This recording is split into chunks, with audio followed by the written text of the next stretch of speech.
প্রিয় শিক্ষার্থী, কেমন আছো তোমরা সব? আশা করি ভালো আছো। বাংলা ব্যাকরণ বিধি চ্যানেলে তোমাদেরকে আরও একবার স্বাগত। আর তোমরা জানো এটা একটা শিক্ষামূলক চ্যানেল। এখানে বাংলা টেক্সট বই, পশ্চিমবঙ্গ মধ্যশিক্ষা পর্ষদ এবং ব্যাকরণ সেকশানে যে সমস্ত বিষয়গুলো আছে সেইগুলো নিয়ে আমি আলোচনা করি। এছাড়াও বিভিন্ন চাকরির পরীক্ষায় যে সমস্ত পরীক্ষাগুলো হয় তারও কিছু প্রশ্নপত্র নিয়ে আলোচনা করে থাকি। হ্যাঁ, সেই সূত্রে দেশ বিদেশের কিছু খবর এবং কারেন্ট অ্যাফেয়ার্স হিসাবে এখানেতে অনেক ঘটনাবলী নিয়ে আলোচনা করে থাকি। তোমরা চ্যানেলটাকে সাবস্ক্রাইব করে রাখো, আর তোমাদের এটা আশা করি খুব কাজে আসবে। এদিকে দেখো, খোলাই আছে, তোমরা দেখতে পাচ্ছ বইটা। ক্লাস 8-এর একটা খুব সুন্দর গল্প, আদাব, সমরেশ বসুর। তোমরা এবছর যারা 8-এর থার্ড সামেটিভ পরীক্ষা দেবে তাদের জন্য এই আজকের বিষয়টা খুবই ইম্পর্টেন্ট হতে চলেছে। কারণ এর আগে আমি জেলখানার চিঠি আর ওই গড়াই নদীর তীরে এইগুলো আমি করিয়েছি, এবং স্বাধীনতা ল্যাংস্টন হিউজের। তোমরা অবশ্যই সেই ভিডিওগুলো দেখে নিতে পারো। আর এই সামনেই একটা বড় পুজোর ছুটির লং ছুটি আসছে। এই সময় সাধারণত পড়াশোনা খুব একটা হয় না, সেই জন্য তোমরা এই ভিডিওগুলো দেখতে পারো। এবং আমার নয়, অন্যান্য ভিডিওতে একটু চোখ রাখো, অন্যান্য ভিডিওগুলো তোমরা কিন্তু দেখে রাখো, তোমাদের কিন্তু কাজে আসবে। আজকে দেখো সরাসরি চলে যাচ্ছে। আজকে এই যে আদাব, আদাব কথার অর্থ কী, বিষয় সংক্ষেপটা একটু আলোচনা করি। করে আমি এটা অনেকগুলো প্রশ্ন আছে এতে। চ্যাপ্টারটা দুটো পর্বে ভাগ করছি আমি। প্রথম পর্বে আমি সারাংশটা, অর্থাৎ বিষয় সংক্ষেপটা, এবং একের দাগের সম্ভব হলে দুয়ের দাগের কোশ্চেনগুলো কিন্তু করাবো। দেখো, আদাব কথার অর্থটা কি প্রথমে তোমাদেরকে জানতে হবে। আদাব হচ্ছে একটা মুসলমান ধর্মের একটা শব্দ, যার মানে হচ্ছে বিদায় বা সম্ভাষণ আর কি। এটা আবার সালামও হতে পারে বা সেলামও হতে পারে। এই রকম কাউকে অভিবাদন করা, অভিবাদন করে কিছু বলার আগে আদাব কথাটা কিন্তু ব্যবহার করা হয়, এবং বিদায় নেওয়ার সময়ও কিন্তু এই আদাব কথাটা ব্যবহার করা হয়। অতএব আদাব হচ্ছে এক কথায় যদি বলতে হয় তাহলে অভিবাদন করা। বুঝতে পেরেছ? এবার দেখো, বিষয় সংক্ষেপটা নিয়ে আজকে আলোচনা করব। এই গল্পটার একটা প্রেক্ষাপট আছে, খুব সুন্দর একটা প্রেক্ষাপট আছে। আমরা সেই প্রেক্ষাপটের ভেতরেই ঢুকবো এবং ভেতরে কি কি আছে সেটা দেখব। দেখো, বিষয় সংক্ষেপটা তোমরা যদি জানতে পারো তাহলে তোমরা কিন্তু 80 থেকে 90% কিন্তু কোশ্চেন সলভ করে নিতে পারবে নিজেরাই। সেই জন্য প্রত্যেকটা গল্প, প্রত্যেকটা কবিতার আমি বারবার যে কথাটা বলি, বিষয়টা মানে সারাংশটা অবশ্যই তোমরা কিন্তু করে রাখবে। চলো শুরু করা যাক।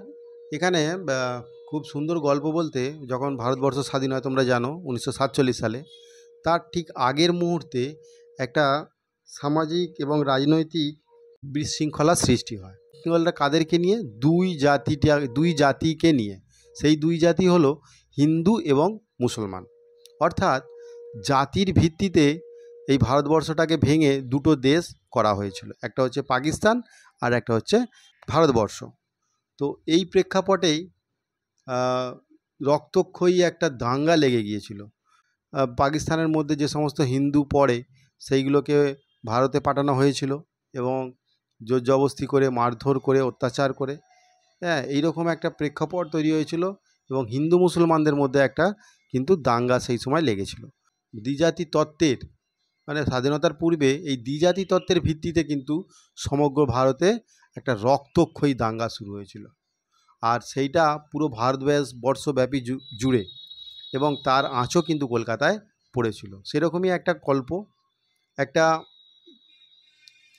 কথাসাহিত্যিক সমরেশ বসু খুব সুন্দরভাবে এই দাঙ্গার পরিবেশেও একটা মানবিকতায় ভরপুর একটা গল্প কিন্তু এই আদাব গল্পের মধ্যে তুলে ধরেছেন। সেইটাই আমরা জানব। তাহলে এই দাঙ্গার পরিবেশে 144 ধারা জারি হয়েছে এবং চারিদিকে কারফিউ জারি হয়েছে।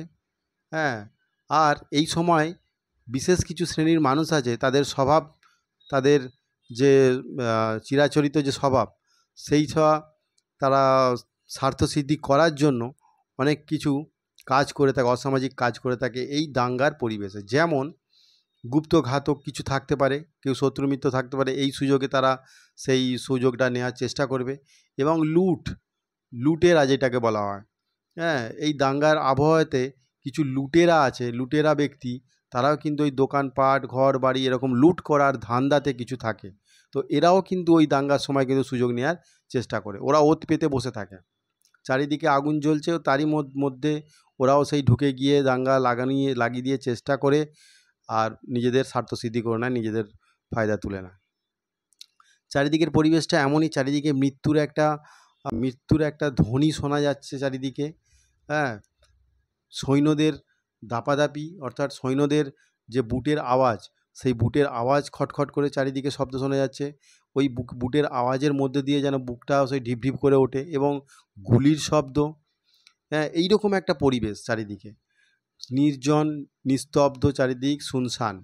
আর এইরকমই একটা পরিবেশের মধ্যে একটা গলির মাঝখানে একটা ডাস্টবিন, সেই ডাস্টবিনের একটা পারে আছে এক ব্যক্তি আর একটা পারে আর এক ব্যক্তি। দুজন ব্যক্তি ডাস্টবিনের এদিকে আর ওইদিকে লুকিয়ে আছেন। দুজনেরই মনে সন্দেহ, কে হিন্দু কে মুসলমান, হ্যাঁ, কারো কোনো কিছু গোপন ইচ্ছা আছে কি না। এই অবস্থায় ধীরে ধীরে তাদের মধ্যে একটা কথোপকথন শুরু হয়। শুরু হওয়ার পরেই জানা যায় যে তাদের মধ্যে একজন হচ্ছে বুড়িগঙ্গার পরে যে সুবাইডার গ্রাম আছে, সেখানে তার বাড়ি, সে মাঝি এবং সে হচ্ছে মুসলমান। আর অন্যজন হচ্ছে নারায়ণগঞ্জের কাছে যে চাষাড়া আছে, চাষাড়া আদিবাসী সুতোকলের কর্মী, সে হচ্ছে হিন্দু। তো এই দুটো সম্প্রদায়ের মানুষ ওই একটা জায়গায় কিন্তু আশ্রয় নিয়েছে, এবং হঠাৎ শোরগোল ওঠে উচ্চকণ্ঠে। এই অবস্থাতে মাঝিদের কথোপকথন অনেকটাই এগিয়ে যায়, এবং দুজনকে একটা ভরসা দেওয়ার চেষ্টা করে। সুতা মজুর মাঝিকে বলে অন্যত্র চলে যেতে। হ্যাঁ, এরকম অবস্থায় মাঝিও সেটা ভাবছে, আমাকে কেন চলে যেতে বলছে, নিশ্চয়ই কিছু মনে ফোন দিয়ে আছে। আবার যখন যাচ্ছে না, তখন সুতা মজুরও ভাবছে যে কেন যাচ্ছে না, এর মনেও নিশ্চয়ই কোনো ফোন দিয়ে আছে। এই মনের মধ্যে যে দ্বিধা দ্বন্দ্ব এদের মধ্যে চলতেছে, যে দোকান বাজারগুলো সারাদিন গমগম করতো হিন্দু মুসলমান বা অন্যান্য সম্প্রদায়ের মানুষের মধ্যে, সেই সব জায়গাগুলো এখন সেই দুটো সম্প্রদায়ের দাঙ্গা, রক্তক্ষয়, মারপিট এই সব চলছে। তাহলে দুজনেই দীর্ঘশ্বাস ফেলে, দুজনেই রাজনৈতিক ব্যক্তিত্ব যারা আছে তাদের উপর দোষ চাপায় যে রাজনীতি যারা আছে, বড় মানুষ যারা আছে, দাঙ্গাতে তাদের কোনো ক্ষতি হয় না, ক্ষতি হয় এই আমাদের মতো সাধারণ মানুষের। এবং ওই বিড়ি খাওয়ার মুহূর্তেই ভিজে দেশলাই হওয়া সত্ত্বেও মাঝি সেটা কিন্তু আচমকাই জেলে ফেলেন। হ্যাঁ, চমকে ওঠে সুতা মজুর। জানা যায় তাদের দুজনের ধর্ম। হ্যাঁ, এবং যে তাদের কাছে যে পটুলি আছে, অর্থাৎ যে সেই পটুলির মধ্যে কি আছে না আছে একটা সন্দেহ ভাব হচ্ছে দুজনের মধ্যেই। হ্যাঁ, মাঝি তখন খুলে খুলে দেখায় যে ঈদের পরব আছে। হ্যাঁ, সে বউ ছেলে পুলেদের জন্য সে জামা কাপড় কিনে নিয়ে যাচ্ছে, এইরকম একটা। আর সুতা মজুরও সে দেখিয়ে দেয় যে আমার কাছে একটা সূচো পর্যন্ত নেই। অর্থাৎ দুজনের মধ্যে একটা মানবিকতার পরিচয় পাওয়া যায়, এবং দুজনের মধ্যে একটা সখ্যতা দেখা যায়। দুটো সম্প্রদায়, বিশেষ করে এইরকম একটা আবহাওয়াতে এইরকম দুটো সম্প্রদায়ের মানুষ যে এত কাছাকাছি আসবে, বন্ধুত্ব গড়ে উঠবে, এটা সত্যি অকল্পনীয়। সুতা মজুরের ভগ্নিপতি অন্য একটা দাঙ্গাতে খুন হয়ে যায়, তার বিধবা বোন কিন্তু ছেলে মেয়ে নিয়ে তাদের বাড়িতেই আছে। এইরকম তাদের সংসারের বা বাড়ির কথাবার্তা এরকম চলতে থাকে। হঠাৎ করেই এইরকম একটা পরিবেশে বুটের আওয়াজ শোনা যায়। তারা একটু এগিয়ে যায়, এক জায়গায় দেখা যায় একদল পুলিশ। সেখান থেকে তারা একটুখানি এগিয়ে যায়, সেখানে গিয়ে দেখে না একদল পুলিশ।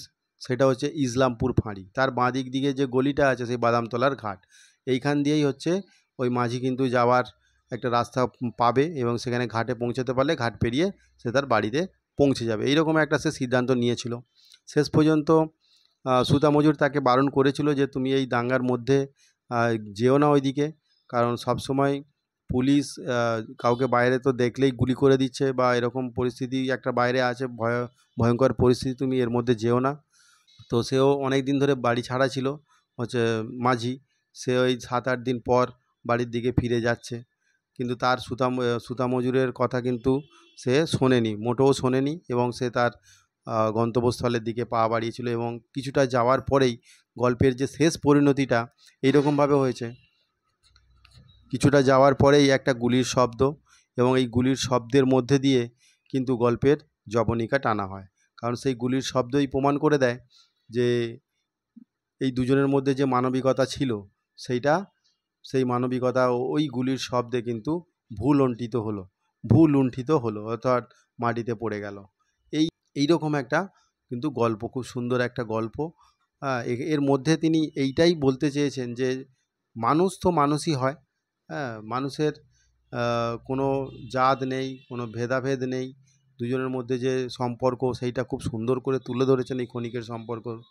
হ্যাঁ, অতএব গল্পটা একদিক দিয়ে বিচার করে দেখলে পারে এর নামকরণটাও যদি বিচার করে দেখা যায় যে খুবই সার্থক। কারণ আদাব যখন এবং দেখা হওয়ার পর যে বন্ধুত্ব হলো, যে বিদায় নেওয়ার যখন সময় হলো, সেই সময়টায় যে আদাব অর্থাৎ বিদায় সম্ভাষণ যে জানালো, সেটা একদম পৃথিবী থেকে কিন্তু চিরবিদায় হয়ে গেলেন। অর্থাৎ আদাব যে নামটা দেয়া হয়েছে, এইটা এদিক দিয়ে বিচার করে দেখতে গেলে খুবই সার্থক। তোমার নামকরণটা কিন্তু এইভাবেই কিন্তু লিখতে পারো। আর বিষয় সংক্ষেপটা তোমাদেরকে ছোট করে তুলে ধরার চেষ্টা করলাম, তোমরা বুঝে নিয়ে প্রশ্নগুলো তোমরা করবার চেষ্টা করবে। চলো এবারে দেখো একের দাগের যে প্রশ্ন আছে, দেখো একের দাগের যে এখানে প্রশ্ন আছে, সমরেশ বসুর ছদ্মনাম কি? সমরেশ বসুর দেখো ছদ্মনাম হচ্ছে দুটো, প্রথমে হচ্ছে কালকুট, তারপরে ছদ্মনামটা হচ্ছে ভ্রমর। তার লেখা দুটি উপন্যাসের নাম লেখো। তার লেখা দুটি উপন্যাসের নাম হলো গঙ্গা ও বিবর। তোমরা এই যে সবুজ জায়গাটা আছে, এই জায়গাটা যদি তোমরা পড়ে নিতে পারো তাহলে কিন্তু এই একের দাগের প্রশ্নগুলো তোমরা করে নিতে পারবে। এবার দুইয়ের আদাব গল্পের, সমরেশ বসু রচিত আদাব গল্পের যে একের আর দুইয়ের দাগের প্রশ্নগুলো সেটা তোমরা একটু দেখে নাও।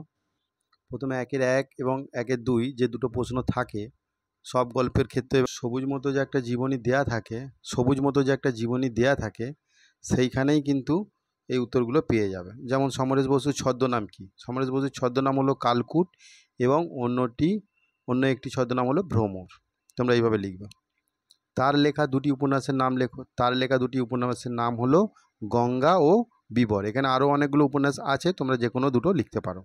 দুয়ে দেখে দেখো, নিচের প্রতিটি প্রশ্নের উত্তর একটি বাক্যে উত্তর লেখো।